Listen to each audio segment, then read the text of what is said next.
இதோ உங்களை தேடி முதன்முறையாக வசீகரமான தொழில்நுட்பம் மற்றும் அதிவேகமான செயல்திறனுடன் UFX மொபைல். மெல்லிய தோற்றத்துடன் முற்றிலும் சிறப்பாக எல்லோருக்கும் எளிதாக UFX மொபைல். உங்கள் நவீன தலைமுறைக்கான mobile. UFX Mobiles make you move. For the very first time coming your way is an irresistible combination of speed, style and technology. UFX Mobiles, exceptionally sleek, totally advanced, and now the phone that everyone can afford to touch. Your next generation mobile. UFX Mobiles make you move.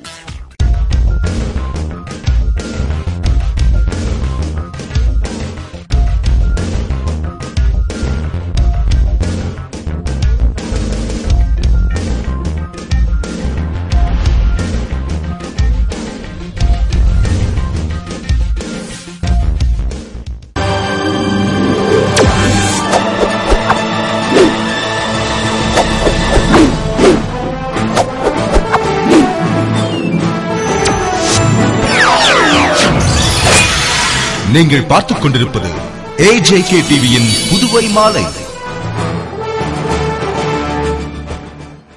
வணக்கம்.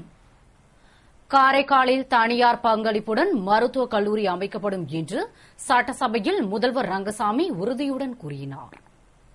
புதுவை சட்டசபையில் திமுக சட்டமன்ற உறுப்பினர் நாஜிம் பேசுகையில், காரைக்காலில் அதிநவீன மருத்துவமனை வேண்டும் என்ற எங்கள் நீண்ட நாள் கோரிக்கையுடன் அந்த மருத்துவமனையை உள்ளடக்கி மருத்துவக் கல்லூரி அமைக்க வேண்டும். தனியார் பங்களிப்புடன் கூட இதனை கொண்டு வரலாம் என்று கூறியதை அடுத்து முதல்வர் ரங்கசாமி குறுக்கிட்டு, காரைக்காலில் சூப்பர் ஸ்பெஷாலிட்டி மருத்துவமனையை தனியார் பங்களிப்புடன் மருத்துவக் கல்லூரியை கொண்டுவர அரசு நடவடிக்கை எடுக்கும் என்று உறுதியுடன் கூறினார். தொடர்ந்து நாஜும், புயல் சேதமோ 2450 கோடி கணக்கிடப்பட்டு மத்திய அரசுக்கு தெரிவிக்கப்பட்டது. இது தொடர்பாக முதல்வரோ அமைச்சரோ டெல்லி சென்று யாரையாவது சந்தித்து பேசினார்களா என்றும், மத்திய அரசிடம் வாதாடி போராடிதான் நிதியை பெற வேண்டும் என்றும், கூடுதலாக வரி விதித்ததால் புதுவைக்கு அண்டை மாநிலங்களிலிருந்து வந்து பொருட்கள் வாங்கி செல்லும் நிலை மாறி புதுவை வாசிகள் பொருட்கள் வாங்க பிற மாநிலங்களுக்கு செல்கின்றனர். எனவே வரி விதிப்பை மறுபரிசீலனை செய்ய வேண்டும் என்று பேசினார். அரசின் கடனை தள்ளுபடி செய்யாவிட்டால் எந்த திட்டத்தையும் நிறைவேற்ற முடியாது என்று சட்டசபையில் சட்டமன்ற உறுப்பினர் லட்சுமி நாராயணன் பேசினார். புதுவை சட்டசபையில் ஆளுநர் உரைக்கு நன்றி தெரிவிக்கும் தீர்மானத்தின் மீது காங்கிரஸ் உறுப்பினர் லட்சுமி நாராயணன் பேசுகையில், தானே புயலின்போது அரசு விரைந்து செயல்பட்டதாக கூறினார். ஆனால் மக்கள்தான் தைரியத்தோடு புயலை சந்தித்தனர். புயல் அடித்து 60 நாட்கள் முடிந்தும் திட்டமிட்டு செயல்படாததால் கடலூரை போன்று புதுவை இயல்பு வாழ்க்கைக்கு திரும்பவில்லை என்றும், சென்டாக் மாணவர்களுக்கு 2 ஆண்டாக நிதி அளிக்கப்படவில்லை, முதியோர் உதவித்தொகை காலத்தோடு கிடைக்கவில்லை என்று புகார் எழுந்துள்ளது. இந்நிலையில் முதல்வர் பிரதமரை சந்தித்திருக்க வேண்டும். அரசின் கடனை தள்ளுபடி செய்யாவிட்டால் எந்த ஒரு திட்டத்தையும் அரசால் செயல்படுத்த முடியாது. கரும்பு விவசாயிகளுக்கு அரசு வழங்கிய காசோலை திரும்பிவிட்டது. ரேஷனில் தரமற்ற அரிசி வழங்கப்படுகிறது. எனவே ஆளுநர் உரையை திரும்பப் பெற வேண்டும். திருப்தி இல்லாத உரைக்கு நன்றி சொல்ல முடியாது என்று பேசினார். புதுவையில் BSNL ஊழியரிடம் செயினை பறித்து சென்ற 2 வாலிபர்களை ரெட்டியார்பாளையம் போலீசார் கைது செய்தனர். புதுவை ரெட்டியார்பாளையத்தைச் சேர்ந்த BSNL ஊழியர் பச்சையப்பன் தனது நண்பன் ஜெகன்மோகனுடன் காரில் சென்றபோது எலைப்பிள்ளை சாவடி அருகில் இருசக்கர வாகனத்தில் வந்த 2 வாலிபர்கள் காரின் கண்ணாடியை உடைத்து கீழே இறங்கிய பச்சையப்பனின் தங்கச் செயினை பறித்துக் கொண்டு தப்பி சென்றனர். இதுகுறித்து ரெட்டியார்பாளையம் காவல் நிலையத்தில் புகார் அளித்ததை அடுத்து SSP ஸ்ரீகாந்த் அறிவுறுத்தலின்படி SP பைரவசாமி மேற்பார்வையில் போலீசார் கொள்ளையர்களை தேடி வந்த நிலையில் மேட்டுப்பாளையம் அருகே கொள்ளையர்கள் தப்பிச் சென்ற இருசக்கர வாகனம் நிற்பதைக் கண்டு அருகே இருந்த 2 வாலிபர்களை பிடித்து விசாரித்ததில் அவர்கள்தான் நகையை பறித்து சென்றவர்கள் என்பதும், அவர்கள் உழவர்கரை ஞான ஒளிராஜ், சண்முகாபுரம் கிஷோர் என்பதும், ஞான ஒளிராஜ் மீது வழிப்பறி, திருட்டு, ஆயுத வழக்கு என்று பல்வேறு வழக்குகள் உள்ளது மற்றும் 4 நாட்களுக்கு முன்புதான் சிறையிலிருந்து வெளியே வந்ததும் கிஷோர் ஜிப்மரில் தினக்கூலியாக இருப்பதும், இருவரும் மது குடிப்பதற்கு காசு இல்லாததால் வழிப்பறியில் ஈடுபட்டதும் தெரியவந்தது. உடனே இருவரையும் போலீசார் கைது செய்து அவர்களிடமிருந்த செயின், வாகனங்களை பறிமுதல் செய்தனர். ரெட்டியார்பாளையம் காவல் நிலையத்தில் ஜெகன்மோகன் என்பவர் ஒரு புகார் அளிக்கிறார். இந்த புகாரில் அவரும் அவர் நண்பரும் பச்சையப்பன் என்ற நண்பரும் இண்டிகா காரில் எல்லப்பிள்ளைச்சாவடி நாடியம்மன் டீ ஸ்டால் கிட்ட வந்திருக்கும்போது எதிரில் வந்த அடையாளம் தெரியாத 2 நபர்கள் அவர் வண்டியை இடிச்சிட்டு அவர் பின்னாடி கண்ணாடியை உடைச்சிட்டு அவங்க இறங்கும்போது பச்சையப்பன்ற ஒரு கழுத்தில் இருந்த செயினை அறுத்துட்டு போயிட்டதாக வந்து புகார் சொல்கிறாரு. அறுத்துட்டு ஒரு ஹீரோ ஹோண்டா மோட்டார் சைக்கிளில் தப்பிச்சு போயிட்டதாக வந்து புகார் அளிக்கிறாரு. அந்த புகாரின் பேரில் ஒரு வழக்கு ரெட்டியார்பாளையம் காவல் நிலையத்தில் பதிவு செஞ்சு அதை விசாரணைக்கு எடுத்துக்கணும். அதை விசாரித்ததில் தப்பி போன குற்றம் செஞ்ச 2 நபர்களையும் நம்ம மேட்டுப்பாளையம் ட்ரக் டெர்மினல் கிட்ட எஸ்ஐ ரெட்டியார்பாளையம் எஸ்ஐ இனியன் தலைமையில் இருந்த காவலர்கள் அவர் அரெஸ்ட் செஞ்சு விசாரணை பண்ணி அவர்களிடமிருந்த திருடு போன செயினும் மற்றும் அவர்கள் பயன்படுத்திய மோட்டார் சைக்கிளும் பறிமுதல் செய்யப்பட்டது. அவர்கள் விசாரணைக்கு பிறகு நீதிமன்ற காவலில் ஆஜர்படுத்தப்படுவார்கள். மக்கள் பிரதிநிதிகள் போல் செயல்படும் அதிகாரிகளை கட்டுப்படுத்த மாநில அந்தஸ்து தேவை என்று சட்டசபையில் ஆளுநர் உரை மீதான விவாதத்தில் சட்டமன்ற உறுப்பினர் VMC சிவக்குமார் பேசினார். புதுவை சட்டசபையில் ஆளுநர் உரை மீதான விவாதத்தில் சட்டமன்ற உறுப்பினர் VMC சிவக்குமார் பேசும்போது, புதுவையில் எந்த கட்சி ஆட்சிக்கு வந்தாலும் டெல்லிக்கு சென்று போராடி வாதாடிதான் நிதி பெற வேண்டியுள்ளது. வரும் பட்ஜெட்டில் அனைத்து பகுதிகளுக்கும் உரிய பங்கீட்டை கொடுக்க முதல்வர் எண்ணம் கொண்டுள்ளார். அரசின் திட்டங்களை செயல்பாட்டிற்கு கொண்டுவர வேண்டிய அதிகாரிகள் மக்கள் பிரதிநிதிகள் போல் செயல்படுகிறார்கள். அவர்களை கட்டுக்குள் கொண்டுவர மாநில சிறப்பு அந்தஸ்து தேவை. நமக்குள்ள அதிகாரங்கள் நமக்கு வழங்கப்படாததால் இதுவரை புதுவையில் ஆட்சி செய்த அனைத்து கட்சிகளும் மாநில அந்தஸ்து வேண்டும் என கேட்டுள்ள நிலையில் நாம் அனைவரும் ஒன்றுபட்டு 2016க்குள் மாநில அந்தஸ்து கிடைக்க பாடுபட்டால் நிச்சயம் பெற்றுவிடுவோம் என்று கூறினார். புதுவை சட்டசபையில் ஆளுநரின் உரைக்கு நன்றி தெரிவிக்கும் தீர்மானத்தின் போது திமுக மற்றும் அதிமுக சட்டமன்ற உறுப்பினர்கள் மோதிக்கொண்டனர். புதுவை சட்டசபையில் ஆளுநர் உரைக்கு நன்றி தெரிவிக்கும் தீர்மானத்தின் மீது திமுக சட்டமன்ற உறுப்பினர் நாஜிம் பேசும்போது, தானே புயலால் புதுவை கடுமையாக பாதிக்கப்பட்டது.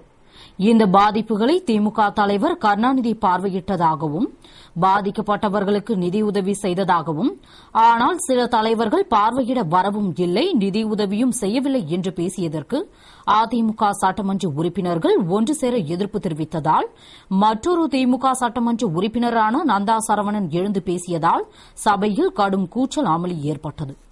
அப்போது சபாநாயகர் யாரும் நேரில் பார்த்து பேசக்கூடாது, தன்னிடம் அனுமதி பெற்றுதான் பேச வேண்டும் என கூறி சமாதானப்படுத்தியதால் அமைதி திரும்பியது.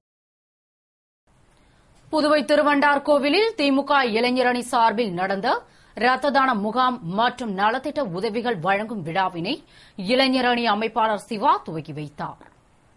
புதுவையை அடுத்துள்ள திருவண்டார்கோவிலில் திமுக இளைஞரணி சார்பில் ரத்த தான முகாம் மற்றும் நலத்திட்ட உதவிகள் வழங்கும் விழா திருபுவனை தொகுதி இளைஞரணி நிர்வாகி காந்தி தலைமையில் மாநில திமுக அமைப்பாளர் ஜானகிராமன் முன்னிலையில் நடைபெற்றது. இதில் சிறப்பு அழைப்பாளராக இளைஞரணி அமைப்பாளர் சிவா கலந்து கொண்டு முகாமினை துவக்கி வைத்து ஏழை பெண்களுக்கு தையல் இயந்திரம் உள்ளிட்ட நலத்திட்ட உதவிகளை வழங்கினார். விழாவில் தலைமை செயற்குழு உறுப்பினர்கள் திருநாவுக்கரசு, MA சுப்பிரமணியன், மாநில பொருளாளர் அனிபால் கென்னடி, பொதுக்குழு உறுப்பினர் தைரியநாதன், தொகுதி செயலாளர் ஏம்பலம் செல்வம், மண்ணாடிப்பட்டு பஞ்சாயத்து துணைத் தலைவர் குமார், இளைஞரணி துணை அமைப்பாளர் லோக கணேசன், வழக்கறிஞர் அணி அமைப்பாளர் முத்துவேல் உள்பட பலர் கலந்து கொண்டனர். புதுவையை அடுத்த ஆரோவியலில் களரி 2012 திருவிழா கொண்டாடப்பட்டு கேரளாவின் பாரம்பரிய நடன நிகழ்ச்சிகள் நடத்தப்பட்டது. புதுவையை அடுத்த சர்வதேச நகரமான ஆரோவிலில் இந்துஸ்தான் களரி சங்கம் துவங்கப்பட்டு களரி திருவிழா 2012 என்ற விழா கொண்டாடப்பட்டது. இதனை முன்னிட்டு ஆரோவிலின் பல பகுதிகளில் கேரளத்தின் பாரம்பரியமான மோகினி ஆட்டம், தாயம்பகர் எனப்படும் செண்டைமேள நிகழ்ச்சி, கேரளாவின் தற்காப்பு கலையான களிரி, கேரள கலாச்சாரப்படி பகவதி அம்மனை வழிபடும் பெய்யம் நடனம் போன்ற நிகழ்ச்சிகள் நடத்தப்பட்டது. கேரளத்தின் பாரம்பரிய தற்காப்பு கலையான களரியை பரப்ப வேண்டும் என்ற நோக்கில் துவக்கப்பட்டு நடந்த கலை நிகழ்ச்சிகளை வெளிநாட்டைச் சேர்ந்த சுற்றுலா பயணிகள் கண்டு ரசித்தனர். மற்றும் இடையஞ்சாவடி அதனை சுற்றியுள்ள பகுதி மக்கள் கண்டு மகிழ்ந்தனர். நிகழ்ச்சிக்கான ஏற்பாடுகளை களரி மைய நிர்வாகிகள் செய்திருந்தனர்.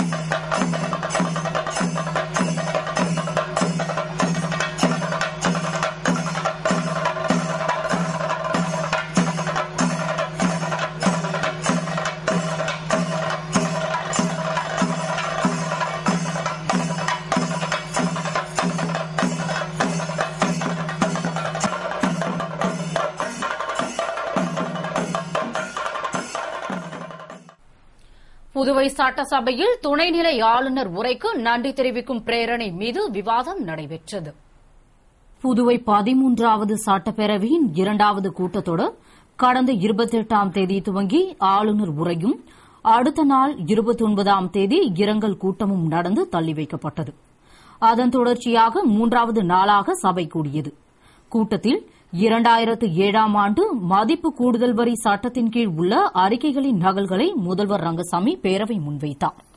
தொடர்ந்து நேசவாலை வரைநிலை கழகத்தின் 23ஆம் ஆண்டறிக்கையின் நகலை முன்வைத்தார்.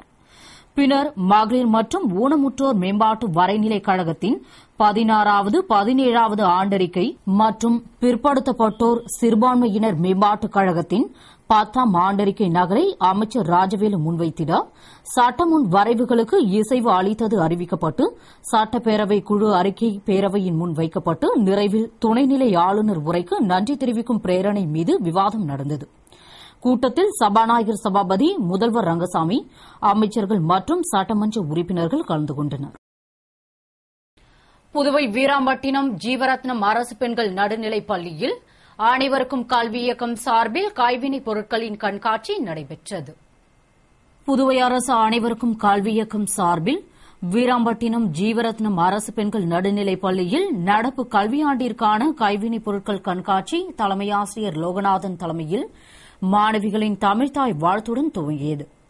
ஆசிரியர் ஜனார்த்தனன் வரவேற்று பேசிய நிகழ்ச்சியில் அனைவருக்கும் கல்வி இயக்க மாநில திட்ட இயக்குநர் பார்த்தசாரதி கண்காட்சி அரங்கினை திறந்து வைத்து சிறப்புரையாற்றிட பஞ்சாயத்து தலைவர் பத்மநாபன், தன்னார்வலர் ராமஜெயம் ஆகியோர் வாழ்த்துரை வழங்கினர்.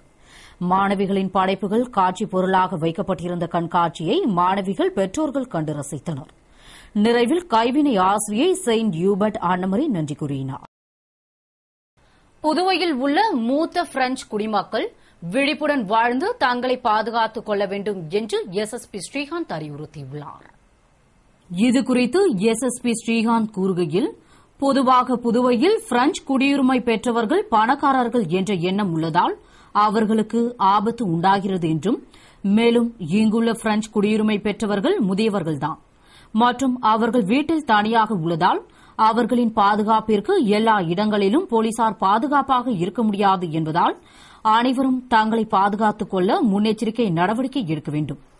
அதன்படி அவர்கள் தங்கள் வீடுகளில் சிசிடிவி கேமரா பொருத்த வேண்டும்.